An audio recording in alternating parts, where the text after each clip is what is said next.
Psaume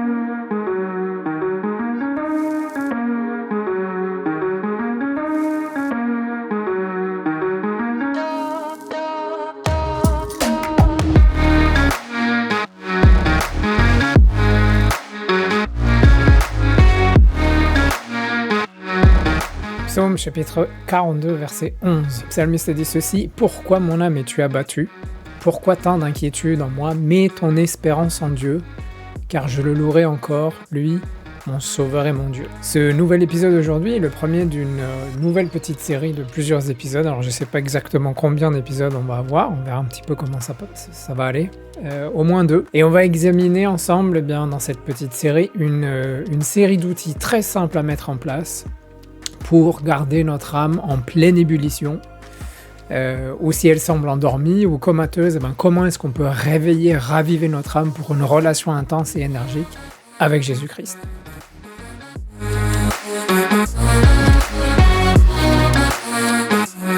Alors comme d'habitude, partagez, likez, commentez, envoyez-nous vos questions, vos commentaires, aidez-nous à faire vivre ce podcast et partagez.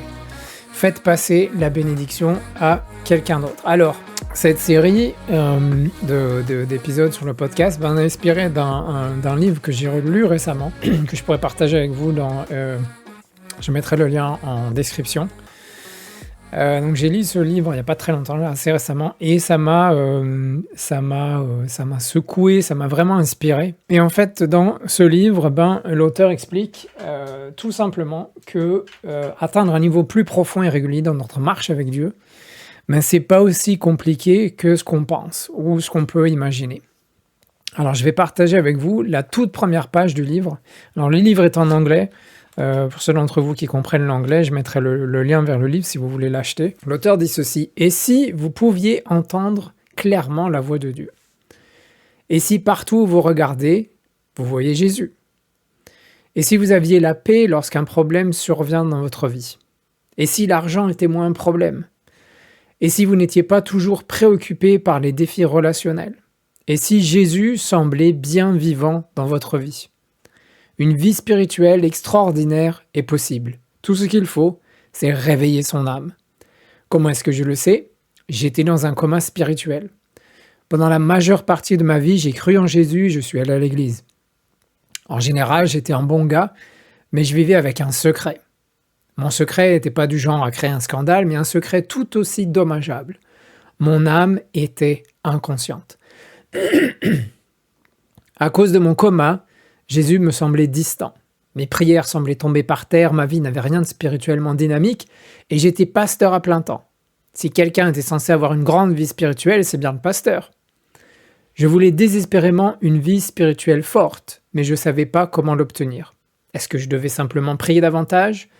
Et si je partais en voyage missionnaire, ou si je donnais un peu plus d'argent aux sans-abri? Est-ce que vous vous êtes déjà demandé si votre vie spirituelle pouvait être plus riche, plus intense, plus profonde que ce qu'elle est aujourd'hui? Alors moi, je me suis posé cette simple question de nombreuses fois. Et à chaque fois, la réponse est la même: oui. Et à chaque fois, la question qui suit est la même: comment? Et à chaque fois, c'est là que je bloque. Est-ce que je dois prier plus? Est-ce que je dois passer plus de temps dans sa parole? Qu'est-ce que je dois faire pour intensifier ma relation avec lui? Alors même si la prière et la lecture de la Bible, ça profite à notre marche avec lui, on passera jamais assez de temps dans la prière, il y a toujours quelque chose de nouveau à apprendre, toujours quelque chose de nouveau à découvrir. Mais est-ce que c'est possible que finalement on passe à côté de principes assez simples, ordinaires, qui tous contribuent à approfondir notre foi, notre relation avec lui, qui contribue à ce que la température à laquelle notre âme brûle, finalement, elle brûle de plus en plus chaudement, de plus en plus fort, chaque jour. Alors on va partager ensemble 4 outils dans ce premier épisode aujourd'hui qui sont très simples, qui sont alors pas faciles à mettre en place. Certains d'entre eux vont nécessiter beaucoup de travail, mais ils ne sont pas, c'est pas compliqué. C'est des choses très simples. Et si on fait le travail, ces 4 principes dont on va parler aujourd'hui vont produire de grands résultats. Pas seulement pour chacun d'entre nous, chacun d'entre vous qui écoutez, mais aussi pour ceux qui sont autour de vous, qui vous entourent, avec qui vous êtes en contact tous les jours, toutes les semaines. Dieu veut que nous restions éveillés, alertes, en feu, concentrés.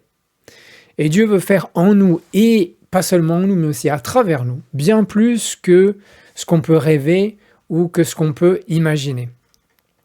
Alors, pardon, on a tous des périodes et des saisons de haut et de bas dans notre marche avec Dieu.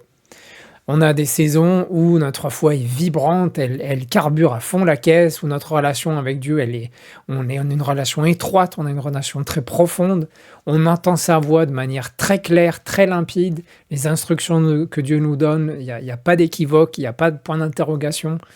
On opère dans nos dons spirituels, on partage notre témoignage, on partage la parole de Dieu à ceux qui sont autour de nous. Et puis il y a d'autres saisons où on n'arrive pas à trouver notre foi. On regarde un peu partout, dans tous les tiroirs, les armoires, en dessous du lit, les oreillers, on la trouve pas. Elle a l'air inexistante. Dieu nous semble loin, on a du mal à entendre sa voix de manière claire. Et certains d'entre nous, ces saisons basses semblent beaucoup plus longues que les saisons hautes, où on est en haut de la montagne. Certains d'entre nous, on se souvient même plus c'est quand la dernière fois. On reçoit peut-être un rafraîchissement comme ça de temps en temps, le dimanche, ou alors on a été à une conférence et c'était super. On est rafraîchi, ou alors c'était peut-être une réunion de prière un peu spéciale. Et puis, finalement, ça s'éteint de nouveau rapidement et on revient à la routine et on ne peut pas garder ce feu, on n'arrive pas à garder ce feu brûlant de manière constante et continue. Et donc, à travers les Écritures, on va voir aujourd'hui 4 principes très simples qui vont nous aider à maintenir le feu de l'esprit en nous de manière vivante, de manière brûlante dans nos vies. Le premier outil, c'est la confession. Psaume chapitre 66, verset 16 jusqu'au verset 19, on lit ceci: « Venez et écoutez, vous tous qui craignez Dieu. Laissez-moi vous dire ce qu'il a fait pour moi. J'ai crié vers lui de ma bouche, sa louange était sur ma langue. Si j'avais gardé le péché dans mon cœur, le Seigneur ne m'aurait pas écouté. Mais Dieu m'a écouté et a entendu ma prière. » Alors on sait tous que le péché nous sépare de Dieu. Le péché construit un mur entre Dieu et nous. Il bloque l'action de l'Esprit de Dieu dans nos vies. Plus on a de péchés qui ne sont pas confessés, moins on va entendre clairement ce que Dieu nous dit.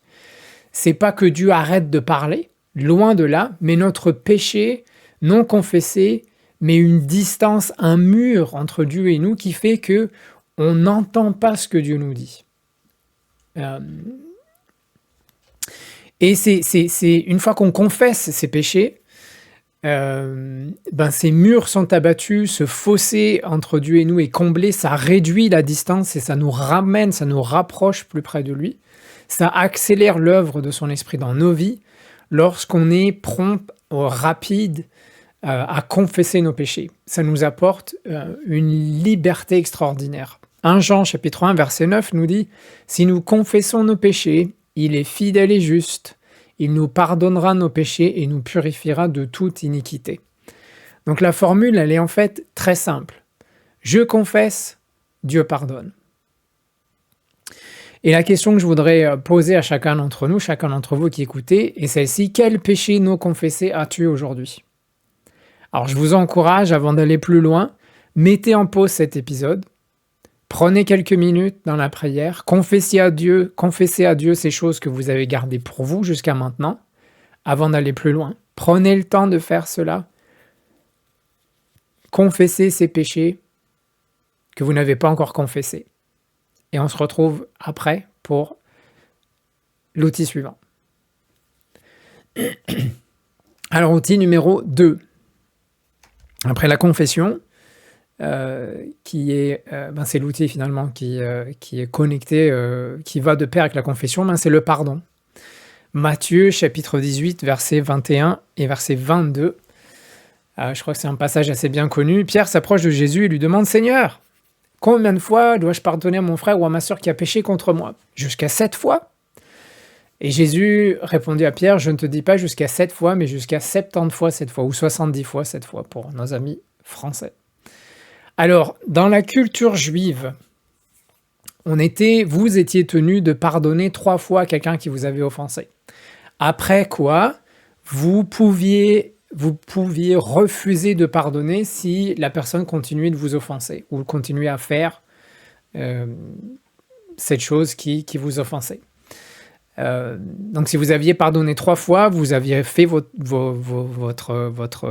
tâche, vous avez fait votre quota, et vous n'étiez plus obligé de continuer à pardonner. Et ici, dans cette conversation qu'on voit que Pierre a avec Jésus, on a l'impression que Pierre il veut aller un petit peu plus loin.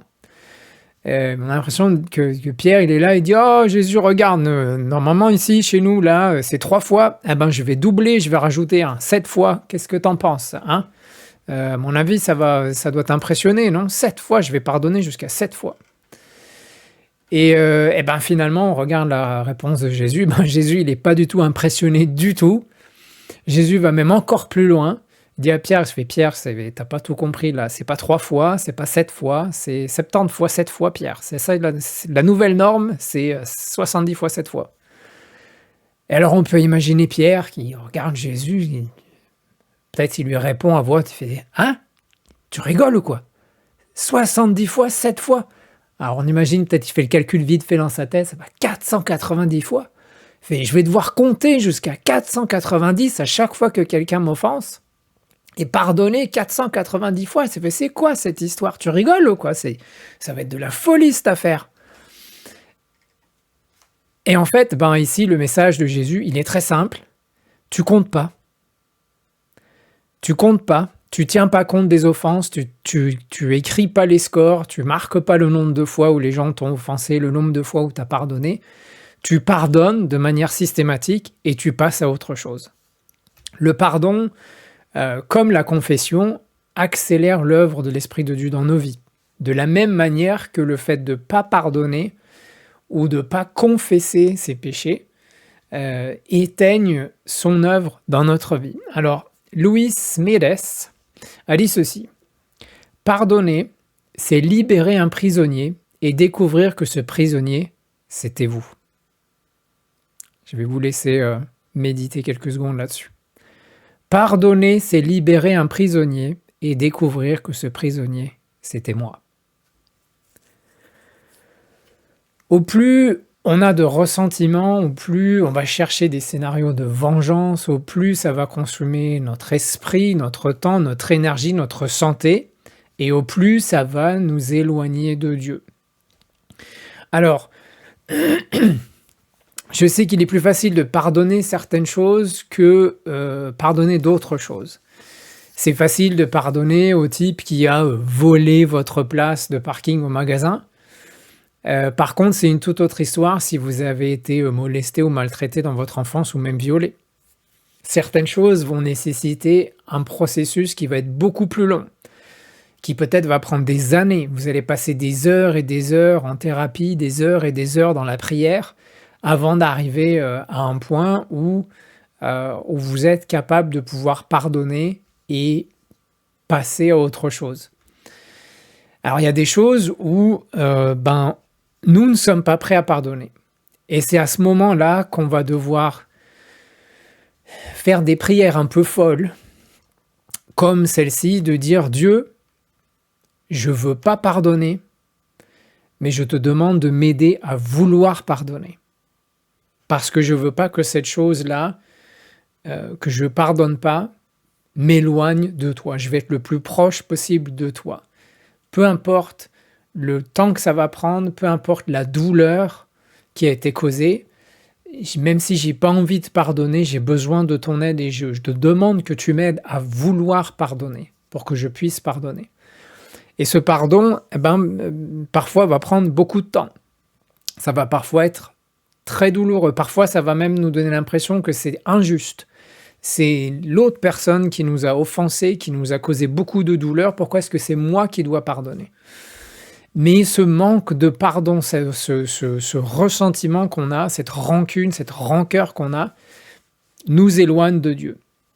Donc, pardonner, et passer à autre chose, pardonner et aller de l'avant. L'outil numéro 3 dont on va parler aujourd'hui, c'est écouter. Alors, dans Apocalypse chapitre 3, verset 20, Jésus dit « Si quelqu'un entend ma voix et ouvre la porte ». Alors, certains d'entre nous, on sait comment écouter. On est des très très bons, j'allais dire écouteurs, je ne suis pas sûr que ça soit le mot français correct. On est des très bonnes oreilles, on peut rester, on est des personnes avec qui les gens peuvent venir parler, on écoute, on est attentif. Et il y en a d'autres, parmi nous, on a beaucoup plus de mal. Alors, moi, je fais partie de la deuxième catégorie. Je travaille énormément sur mes capacités d'écoute, de pouvoir rester assis et à écouter. Souvent, dans une conversation, je suis déjà occupé à penser qu'est-ce que je vais répondre à vos arguments, au lieu d'écouter ce que vous êtes en train de me raconter. Et finalement, on fait la même chose avec Dieu. Et on a du mal à l'entendre, non pas parce que Dieu ne nous parle pas, mais simplement parce qu'on n'écoute pas. On n'est pas attentif, on est déjà occupé à réfléchir, qu'est-ce qu'on va répondre à Dieu, et ceci et cela, au lieu de simplement ouvrir nos oreilles, ouvrir nos cœurs, être silencieux, être attentif à ce que Dieu est en train de nous dire.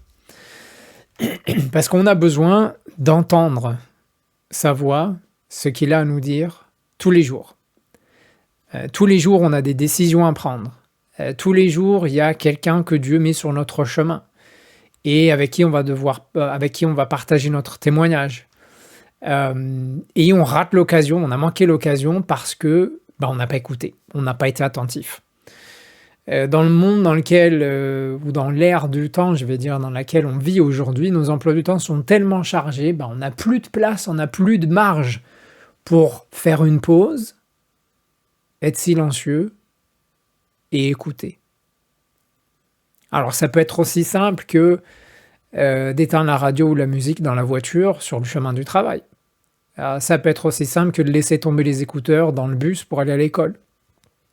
Peut-être, pour certains d'entre nous, ça va être de réserver intentionnellement du temps qu'on va passer dans ce coin spécial de la maison ou de notre chambre ou de notre appartement où on sait qu'on va pouvoir écouter, qu'on va pouvoir entendre ce que Dieu veut nous dire. Peut-être c'est un coin spécial de la maison où c'est là que vous êtes toujours dans la prière. Peut-être c'est votre Starbucks préféré au coin de la rue ou un petit café. Peut-être c'est dans les bois derrière votre maison. Peu importe. Ça peut être aussi simple aussi que de simplement prendre des notes. Lorsque Dieu nous parle ou lorsqu'on pense que Dieu nous parle, écrivez-le. Prenez votre téléphone, ayez toujours un bloc-notes ou peu importe. Écrivez ce que vous ressentez, ce que vous pensez que Dieu est en train de vous dire. Parce que Dieu nous parle tous les jours.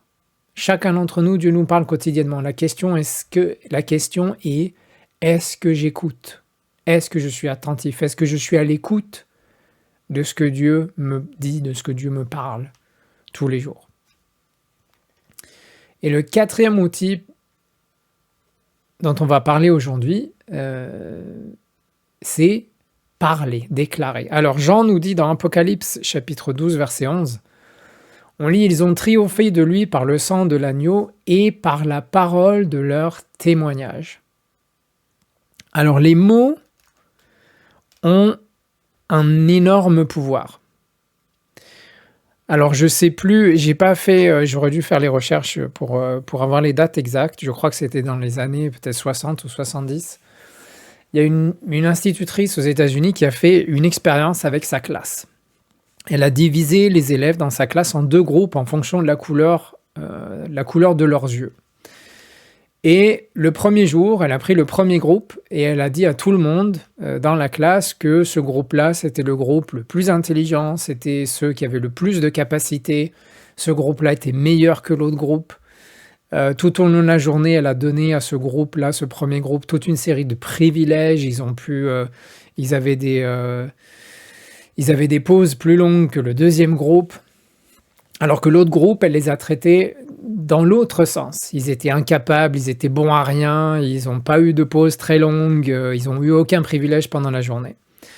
Et le deuxième jour, elle a fait la même chose, sauf qu'elle a changé les groupes. C'est-à-dire que le premier groupe qui avait reçu toutes les éloges le premier jour, Et ben maintenant, le deuxième jour, c'était ce premier groupe-là qui recevait toutes les critiques. C'est eux qui aujourd'hui étaient bons à rien, qui étaient nuls, qui n'avaient aucune intelligence, qui comprenaient rien du tout. Et c'était le deuxième groupe qui, hier, était le groupe de médiocres et de cancres, qui aujourd'hui était le groupe extraordinaire et qui contenait les génies qu'on trouvait nulle part ailleurs dans le monde. Et après ces 2 jours-là de cette expérience, cette institutrice, elle s'est rendue compte en fait que le groupe qui était félicité pendant cette journée, c'est eux qui obtenaient les meilleurs résultats dans toutes les tâches et les travaux qu'ils avaient effectués ce jour-là. Et ça illustre un fait très simple, c'est que l'on croit ce qu'on entend.